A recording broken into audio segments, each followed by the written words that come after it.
नमस्कार। आज की इस खास बातचीत में आपका स्वागत है। आज हम रिश्तों की दुनिया में जो काफ़ी उलझी हुई है लेकिन दिलचस्प भी, उसमें थोड़ा गहरे उतरे हैं। ख़ास तौर पर हम वो नज़रिए समझने की कोशिश करेंगे जो अक्सर ओशो से जुड़े जाते हैं। हाँ, जिनके प्रेम और रिश्तों पर विचार कई बार बिल्कुल अलग होते हैं पारंपरिक सोच से। बिल्कुल। तो हमारे पास एक YouTube वीडियो का ट्रांसक्रिप्ट है। टाइटल है इसका औरत को अपना बनाने के 10 नियम, ओशो रिलेशनशिप स्पीच। टाइटल थोड़ा सा कह सकते हैं क्लिकबेट जैसा लगता है, क्योंकि नियम और ओशो ये साथ में थोड़ा अजीब लगता है। स्रोत का दावा है कि ये 10 ऐसे गहरे रहस्य हैं जो किसी किताब में नहीं मिलेंगे। तो आज हम क्या करने वाले हैं, हम इन तथाकथित नियमों या शायद कहें सिद्धांतों के पीछे जो छुपे भावनात्मक और दार्शनिक पहलू हैं उनको हंगालेंगे। सही, मतलब सिर्फ ये नहीं कि क्या कहा गया है, बल्कि उसका गहरा मतलब क्या हो सकता है। तो चलिए शुरू करते हैं इस पड़ताल को।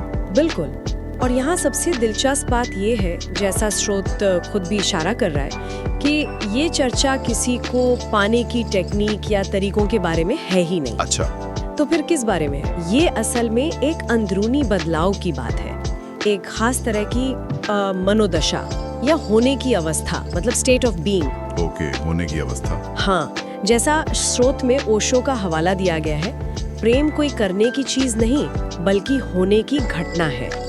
तो जोर जीतने पे नहीं बल्कि खुद को ऐसा बनाने पर है कि रिश्ते अपने आप बने सहजता से। ये होने वाली बात ये जरूरी लगती है। तो इसी से जुड़ा पहला सिद्धांत या रहस्य स्रोत बताता है समझ, अंडरस्टैंडिंग। सामने वाले को या खासकर औरत को ये महसूस कराना कि आप उसे समझते हैं। और ये दिमागी समझ नहीं, बिल्कुल नहीं, ये भावनात्मक समझ है, गहरी समझ। जैसे उसके चुप रहने का मतलब जानना या उसकी अनकही भावनाएं महसूस करना। स्रोत में एक मिसाल भी है, कि जब वो थकी हो तो उसकी आंखों में दिन भर की जद्दोजहद पढ़ लेना। सही। और ओशो के हवाले से कहा गया है कि असली बातचीत लफ्जों से नहीं, खामोशी से होती है। ये आम सहानुभूति से ज्यादा गहरा है ना? बिल्कुल, ये सतह से बहुत आगे की बात है। इसमें गहरी हमदर्दी, एम्पैथी शामिल है और सामने वाले के तजुर्बे को, उसकी फीलिंग्स को पूरी तरह से मान्यता देना। स्रोत के मुताबिक जब किसी को लगता है कि उसे बिना कहे ही समझा जा रहा है, बिना दिखावे के, जैसे वो असल में है, तो उसका दिल धीरे धीरे खुलता है। और ये जरूरी क्यों है? क्योंकि यही नींव है गहरे भावनात्मक जुड़ाव की। एक तरह से बिना शब्दों का संवाद। ठीक है, तो इस गहरी समझ से जुड़ा हुआ ही लगता है दूसरा सिद्धांत, सच्चाई, प्रामाणिकता, ऑथेंटिसिटी। स्रोत इस पर बहुत जोर देता है कि औरत को दिखावे से सख्त नफरत होती है। और वो पहचान लेती है। बड़ी आसानी से भांप लेती है कि कौन असली है, कौन बस नकली मुखौटा पहने हैं। स्रोत में ओशो के हवाले से एक लाइन है, प्रेम की दुनिया में नकली फूलों की कोई कदर नहीं होती। खूबसूरत बात है। और इसमें यह भी कहा गया है कि अपनी कमजोरियां या अगर कुछ नहीं पता तो उसे छिपाने की बजाय मान लेना बेहतर है, खुलकर। ये थोड़ा मुश्किल लगता है कई बार। और यही वो बात आती है भेद्यता की, वल्नरेबिलिटी की। भेद्यता? मतलब खुद को बिना किसी ढाल के, अपनी कमियों के साथ भी सचमुच सामने रखने का साहस। सुनने ना शायद अजीब लगे, लेकिन स्रोत का मानना है कि यही साहस असल में विश्वास पैदा करता है, ट्रस्ट। अच्छा। और यही विश्वास फिर रिश्ते में गहराई लाता है, नजदीकी लाता है। स्रोत तो कहता है कि यही ईमानदारी आपकी कमजोरियों को भी आकर्षण बना देती है। ये कैसे? क्योंकि औरत उसी आदमी का दिल से सम्मान करती है, स्रोत के अनुसार, जो अपने बारे में सच बोलने की हिम्मत रखता हो, चाहे वो सच कितना ही साधारण क्यों ना हो। ये बात वाकई सोचने वाली है, क्योंकि हमें तो अक्सर सिखाया जाता है कि कमजोरियां छिपाओ। बिल्कुल। खैर, सच्चाई के बाद स्रोत बात करता है सुनने की। तीसरा नुक्ता जी, उसे सुनना, ध्यान से सुनना, बस सुनना, बिना टोके, बिना उसे समझाने या सुधारने की कोशिश किए। स्रोत में ओशो के हवाले से सुनने की तुलना एक तरह के ध्यान से की गई है, मेडिटेशन से। सही। पूरी तरह डूब कर सुनना, बिल्कुल, बिना किसी फैसले या सलाह के। कहा गया है कि जब औरत बोलती है, वो सिर्फ शब्द नहीं बोल रही होती, वो अपने दिल का बोझ हल्का कर रही होती है। ये उस तरह के सुनने से बिल्कुल अलग है जहां हम बस जवाब देने के लिए सुनते हैं। स्रोत इसकी आलोचना करता है। अच्छा।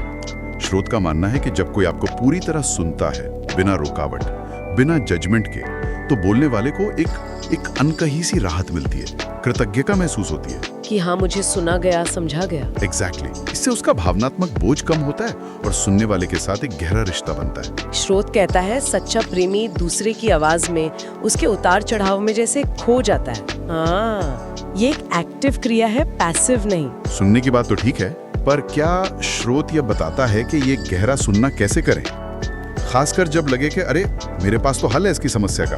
देखिए, श्रोत सीधे कैसे की तकनीक नहीं बताता, क्योंकि जोर तरीकों पर कम, होने पर ज्यादा है। पर इशारा ये है कि ये गहरी समझ और सहानुभूति से आता है। जब आप वाकई सामने वाले के नजरिए से महसूस करने की कोशिश करते हैं, तो वो सलाह देने की इच्छा खुद कम हो जाती है। आप बस उसके साथ रहना चाहते हैं उस पल में। हाँ, ये एक तरह का अनुशासन है, अपने ईगो को पीछे रखकर दूसरे को जगह देना। समझ गया। चलिए अब चौथे रहस्य पर आते हैं, वो है आजादी देना, फ्रीडम। ये पॉइंट मुझे खास तौर पे अहम लगा। हाँ, क्योंकि रिश्तों में अक्सर कब्जा करने की कोशिश होती है। बिल्कुल। ओशो के हवाले से श्रोत साफ कहता है, प्रेम कब्जा नहीं बन सकता, और जैसे ही आप कब्जा करते हैं प्रेम मर जाता है। उसे उसकी आजादी देना, चाहे वो दोस्तों से मिलना हो, अपनी पसंद के कपड़े पहनना हो, अपने सपने जीना हो। श्रोत कहता है खुला आसमान देना चाहिए। इसमें एक विरोधाभास जैसा लगता है ना, जैसा श्रोत भी बताता है कि आजादी देने से कोई दूर जाने के बजाय और करीब कैसे आएगा। हाँ, ये सवाल उठता है। श्रोत का तर्क ये है कि ऐसा इसलिए होता है क्योंकि स्वतंत्रता देना असल में गहरे विश्वास और सम्मान का प्रतीक है। ट्रस्ट और रिस्पेक्ट। हाँ, जब किसी को लगता है कि वो आपके साथ रहकर भी पूरी तरह खुद रह सकती है, अपनी पहचान बनाए रख सकती है, तब वो खुद ही आपके बिना रहना नहीं चाहती। अच्छा। ये रिश्ते को आपसी विकास का मंच बनाता है, बढ़ने का, न कि बंधन या पिंजरा। ये दिखाता है कि आप उसे एक व्यक्ति मानते हैं, अपनी संपत्ति नहीं।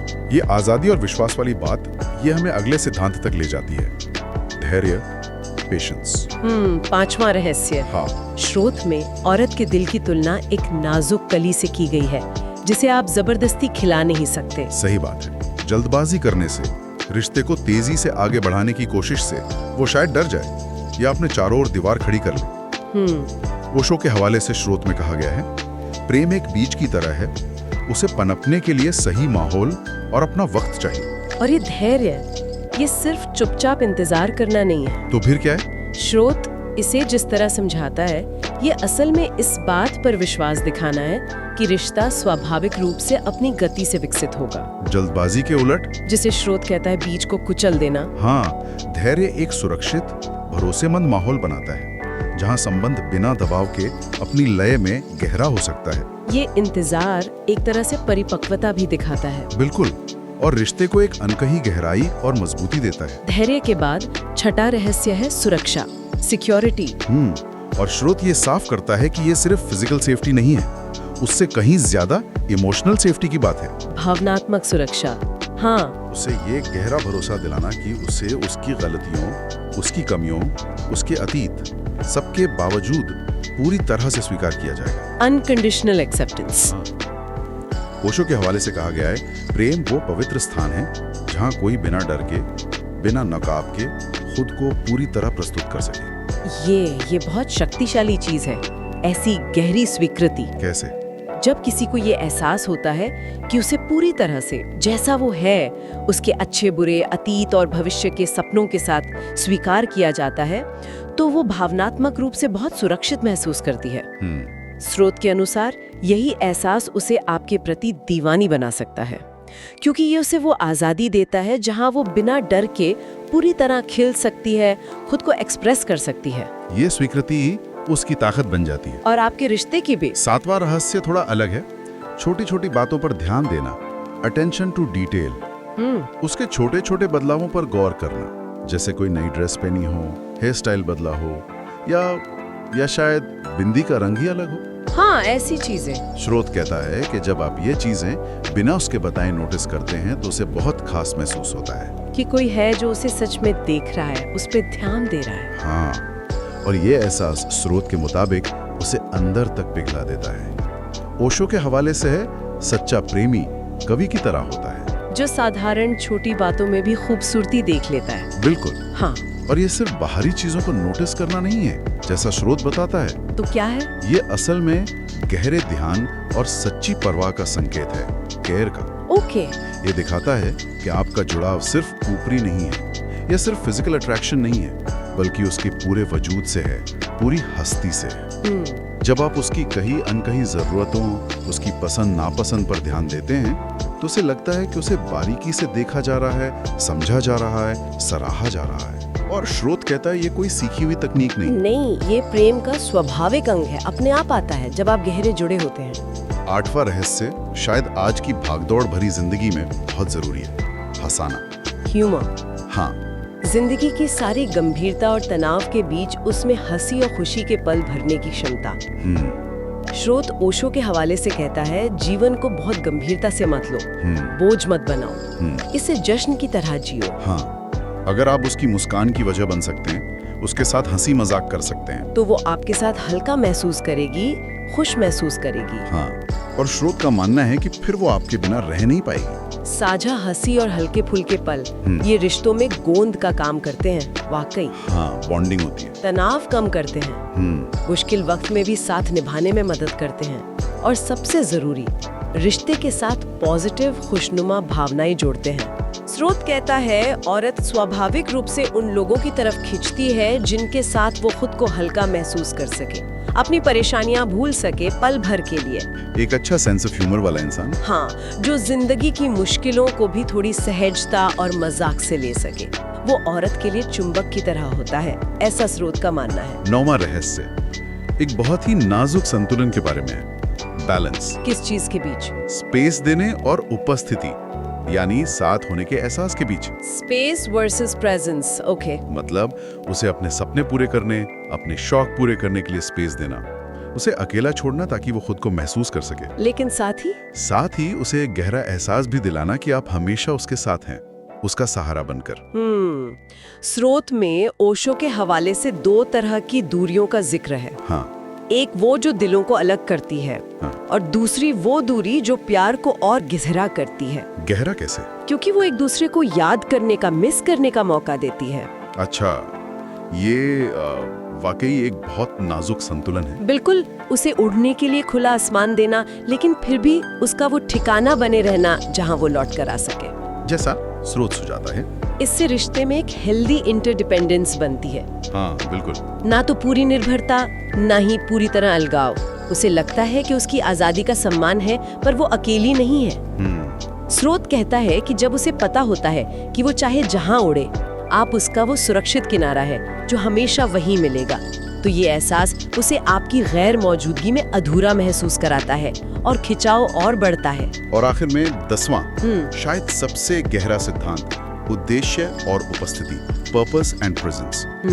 इसका क्या मतलब है? यानी उसे ये महसूस कराना कि वो आपकी जिंदगी में बहुत जरूरी है, बहुत खास है, लेकिन वो आपकी पूरी दुनिया नहीं है। अच्छा। स्रोत कहता है कि एक ऐसे पुरुष का आकर्षण बहुत ज्यादा होता है जिसका अपना एक मकसद हो, अपना एक जुनून हो, अपनी एक अलग दुनिया हो जिसमें वो पूरी तरह डूबा हो। ओशो के हवाले से कहा गया है, पहले खुद पूरा होना जरूरी है।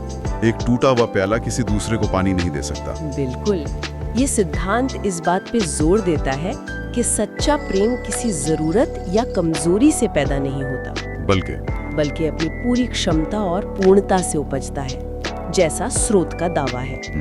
जब आपकी अपनी एक भरी पूरी जिंदगी होती है, अपने लक्ष्य होते हैं, अपनी व्यस्तताएं होती हैं, और फिर भी आप उसके लिए वक्त निकालते हैं, पूरी ईमानदारी और मौजूदगी के साथ, तो ये उसके मन में इज्जत पैदा करता है। हाँ, ये दिखाता है कि आप उसे अपनी खुशियों का हिस्सा बना रहे हैं, न कि उसे अपनी खुशी का एकमात्र स्रोत मान रहे हैं। और स्रोत के अनुसार यही बात उसे आपके प्रेम की गहराई और सच्चाई का यकीन दिलाती है। तो कुल मिलाकर ये जो 10 रहस्य स्रोत ने बताएं, ये असल में कोई नुस्खे या तकनीकें नहीं है। नहीं, बिल्कुल नहीं। ये तो जीने का एक ढंग है, एक अंदरूनी विकास का रास्ता ज्यादा लगते हैं। जैसा स्रोत में आखिर में कहा गया है, ये खुद को इतना विकसित करने का रास्ता है कि जीत खुद आकर तुम्हारे कदम छूए। ये प्रेम को सिर्फ एक इंसानी रिश्ते की तरह नहीं, बल्कि शायद एक आध्यात्मिक अनुभव की तरह देखने का नजरिया देता है। बिल्कुल।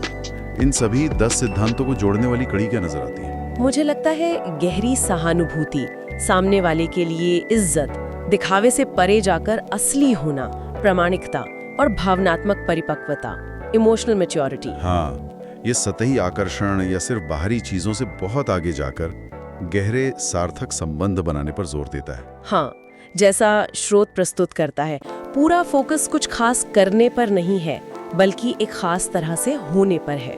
प्रेम को जैसे ईश्वर की ऊर्जा या प्रवाह की तरह बताया गया है, जिसे बस बहने देना है। हाँ, उसे रोकना या कंट्रोल करने की कोशिश नहीं करनी। तो आज की इस पूरी बातचीत का निचोड़ क्या निकलता है? मान, आजादी, ये चीजें ज्यादा मायने रखती हैं। न कि कोई चाल या तकनीक। बिल्कुल, ये सब कुछ आपके अंदरूनी विकास और प्रेम को एक होने की अवस्था के रूप में देखने से जुड़ा है। स्रोत तो यहाँ तक दावा करता है कि इस रास्ते पर चलकर व्यक्ति खुद एक दिव्य व्यक्तित्व जैसा बन जाता है। हाँ, ये भी कहा गया है।